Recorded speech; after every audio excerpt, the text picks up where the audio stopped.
Malala, it's an absolute pleasure to have you here today. Thank you so much. This Q&A session is being watched mainly by adults who are willing to develop their professional, social, emotional and technological competences, as well as become better human beings. Mm-hmm. And as someone who has transcended the importance of education and formation to another level, you really are somebody who we hugely admire. So thank you so much for being here to answer our questions today. Thank you so much. Thank you for your time. I think a great place to begin would be the beginning. So can you tell us a bit about your life history and when you realised the importance of education? So I have mentioned my story many times. I was growing up in the north of Pakistan in this beautiful valley called Swat Valley. It was a spot of tourism. But I was only 10 years old when everything changed for me, because this group called the Taliban started coming to our valley, and they started imposing their so-called Islamic laws, which were completely patriarchal and against women. They banned women from going to markets. They bombed more than 400 schools, and they banned girls' education. So if you were a girl, you were not allowed to go to school. And that was the time when I realized that education was more than just reading and writing for women and girls. It was about their empowerment. It was about their emancipation. And the Taliban were against women's rights and equality. And they knew that in order to stop women from having opportunities and from having sort of those ways of empowerment, the best way was to prevent them from accessing school. So they had figured it out, and that's when I realized that I needed to speak out. My father was already an education campaigner. He was joining protests. He was speaking out to media, and I would walk with him as a 11-year-old girl, and I would participate in the protests. I would speak to media. I also volunteered to appear in New York Times documentaries. I also did a blog for BBC, and I was sharing my diary. So this is what activism was at that time. You know, it felt like we were just, you know, speaking to these cameras and these people, and we just did not realize what the impact of that was going to be. And at that time, you feel like it's just one small step. Like, what is this going to do to bring change? But with time, you realize that you can build a lot of pressure. Civil society can join you. You can put pressure on the government, on other key leaders to listen to your voices. And at least people realize that nobody is silent, that there are people who are concerned about the situation there. They want peace. They want women's rights to be protected. So that is my story in short. And since then, I've been campaigning for girls' education.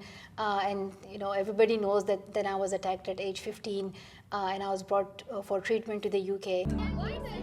She is the Pakistani schoolgirl who took on the Taliban. If they are saying that we are Islamic people and we are Muslim and we want Sharia law, so first of all, I will show them Quran, what Quran says. Quran didn't say that girls are not allowed to go to school. The daughter of a Swat Valley school principal, Malala Yousafzai, had become a high-profile campaigner for girls' education.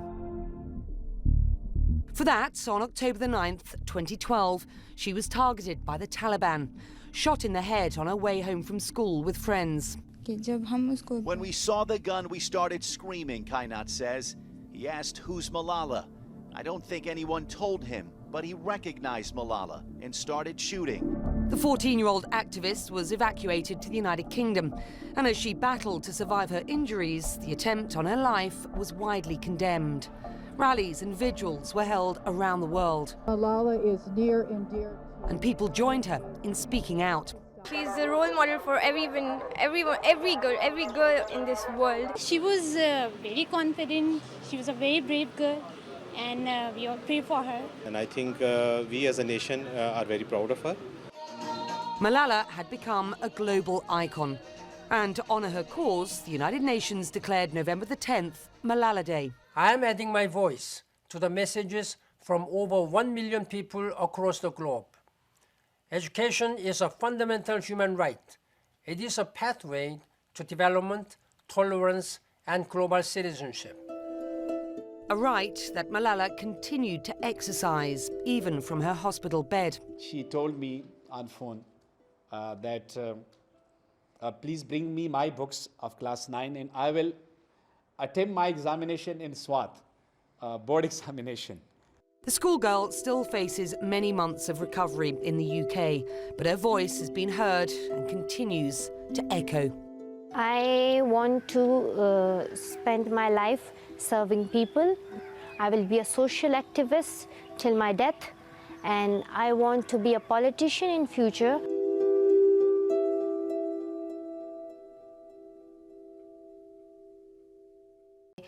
But since then I realized that I'm in a place where I cannot just fight for myself and girls in Swat Valley, but I can fight for girls all around the world. So I started Malala Fund, and I'm campaigning for all those 130 million girls who are out of school to be in school and have access to safe, quality and free education.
And you have recently graduated from Oxford University. Congratulations.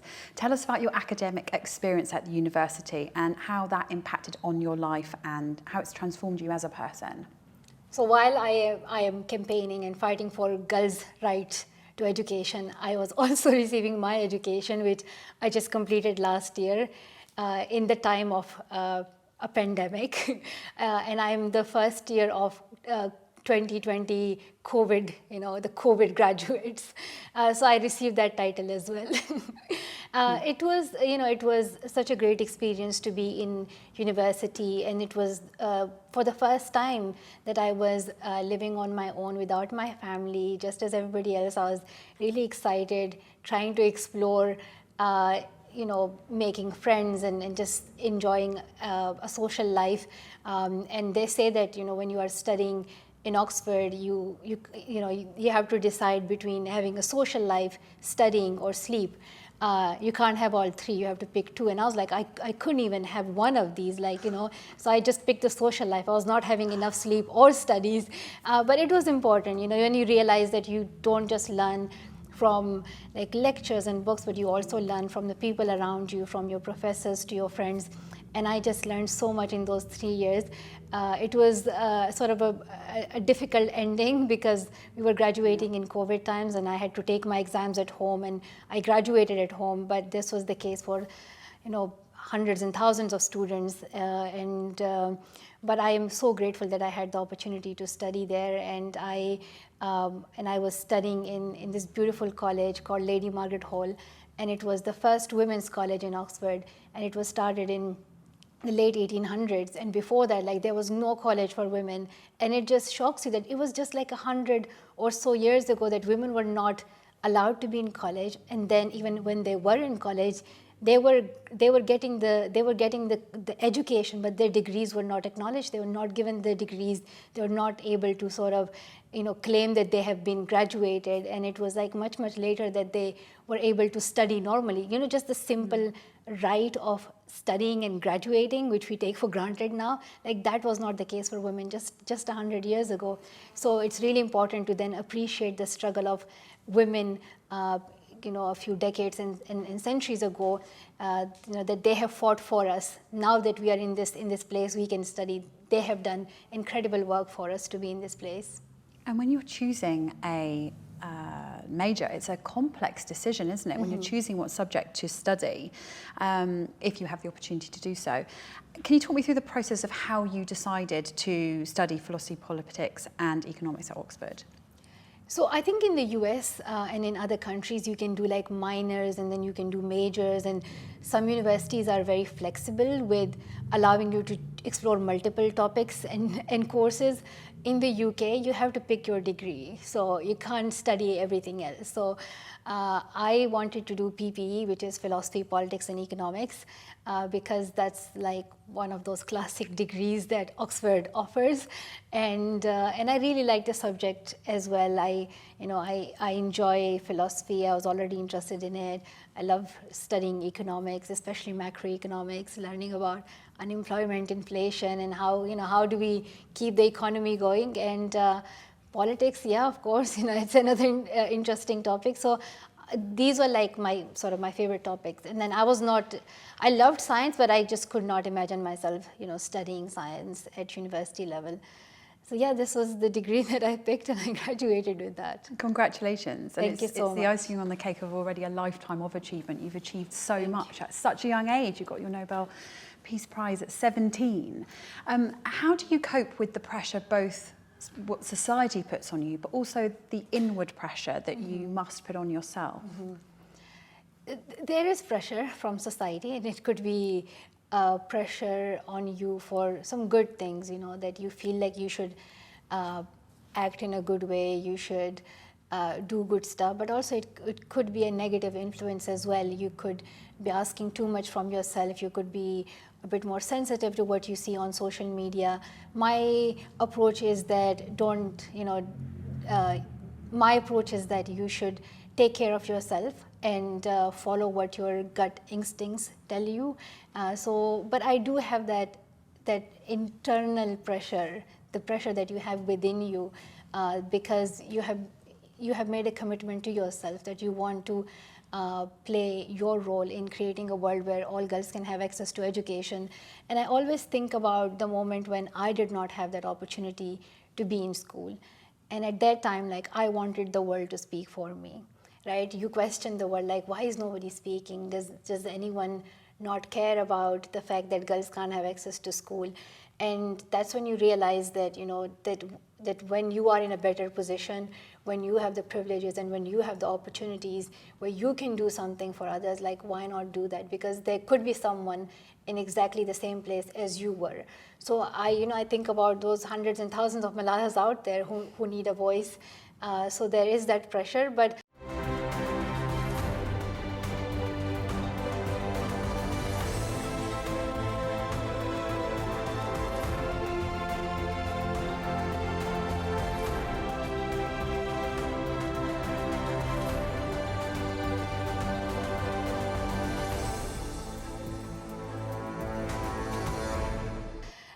other than that, it's important to take care of yourself.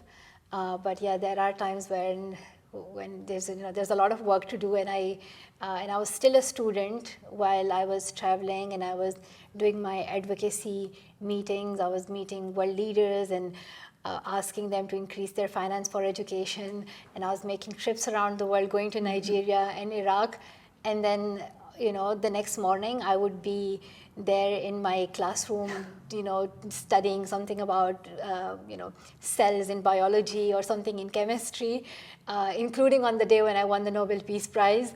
I was literally in my chemistry lesson, and we were learning about just atoms and these things. And all of a sudden, my school's deputy head teacher calls me, and she says, I need to talk to you. And she usually calls you when you are sort of in trouble, you have been a bad student. So I was a bit worried. I was like, what have I done?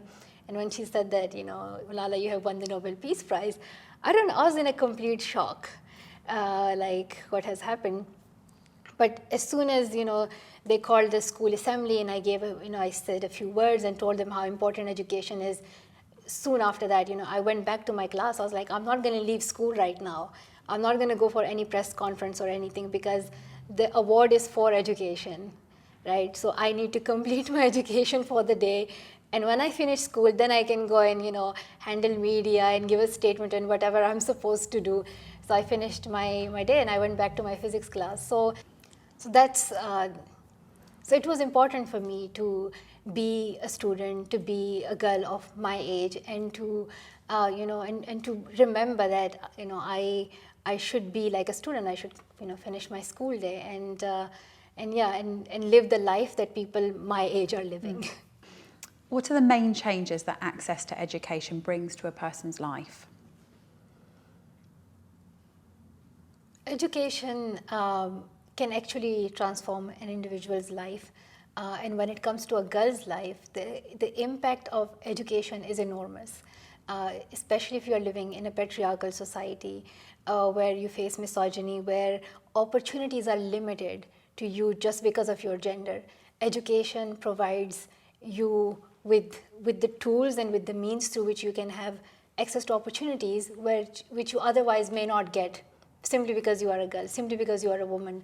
And in many places, education has become a means of protection for girls, to protect themselves from early child marriages, to protect themselves from the pressure of society, expecting them to behave in a certain way, expecting them to get married early, expecting them to just listen to their families. So when you are educated, you are in a much better position to know about your rights, to know about the fact that you can earn for yourself and that you can decide to marry later in your age, and that it should be your decision and nobody else's decision. So, along with that, when you are educated, it allows you to have the opportunity to be financially independent. In many places, for a woman, firstly, she is dependent on her father's family, and then when she marries off, then she becomes dependent on her husband's family. And it sort of goes back and forth, but you are always told to be sort of dependent on somebody else. So education provides you with the means through which you can become financially independent as well.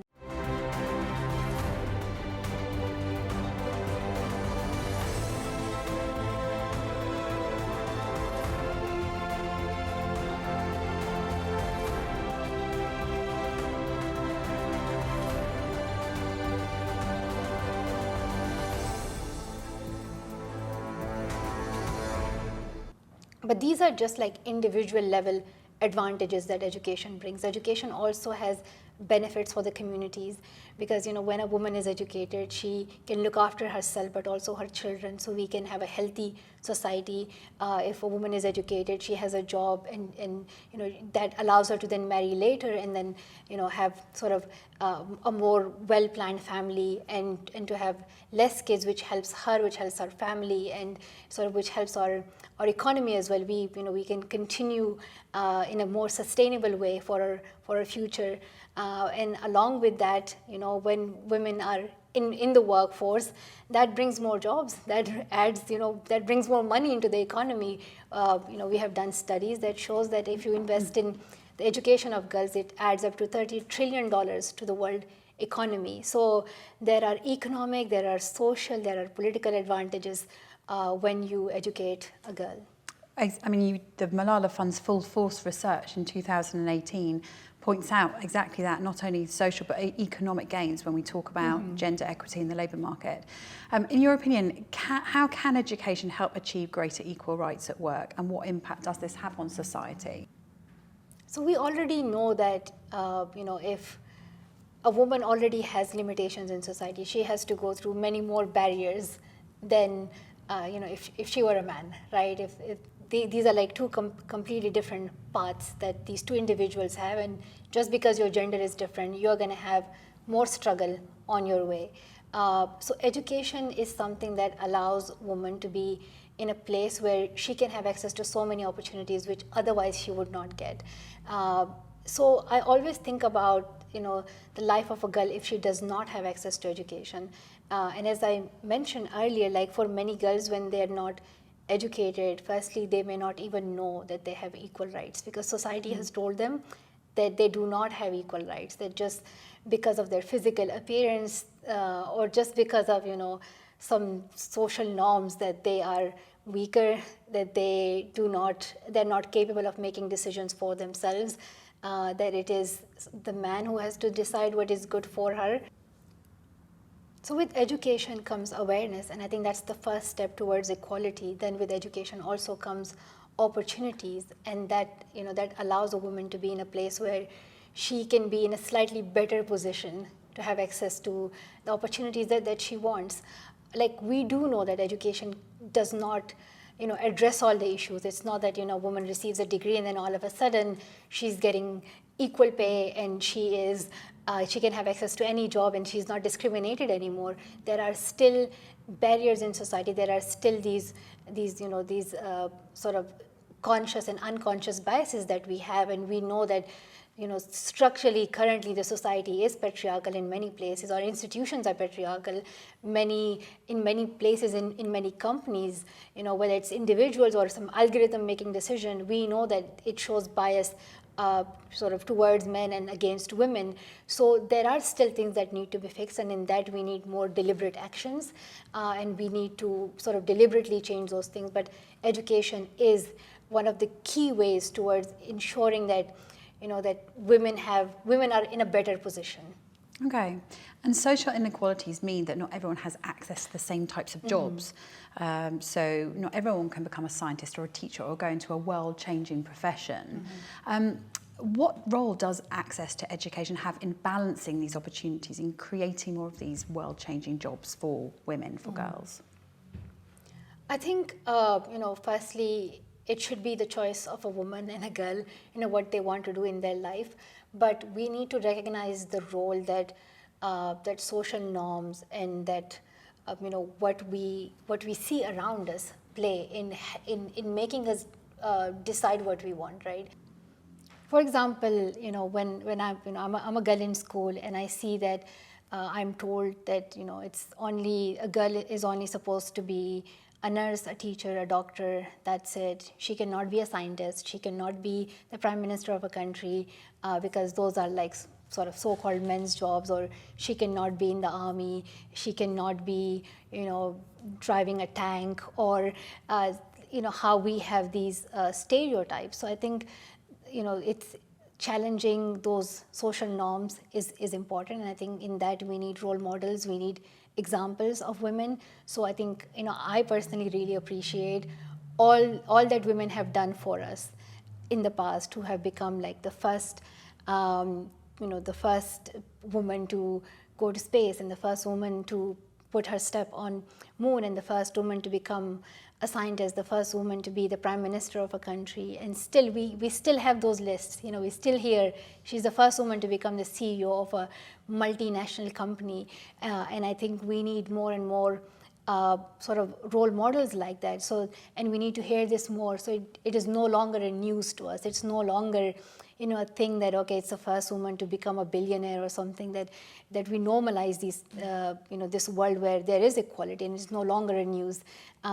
But along with that, we also need to be looking at, the role that entertainment and the news industry is playing around us, and the impact of that. What we see around us sort of forms our concepts and our ideas. So it really has an impact on us. Sometimes some of us question it and we are like, oh, I see this, but it shouldn't be like this, so I'm going to change it. And for some of us, it's often that we don't realize, and we sort of subconsciously accept society like that.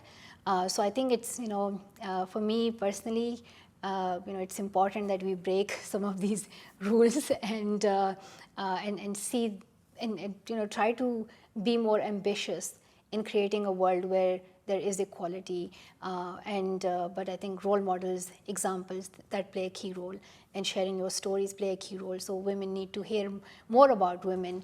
I was looking at coding, and I saw like how in many places, and in many sort of in many schools of coding, people are not often taught about the role of women in coding.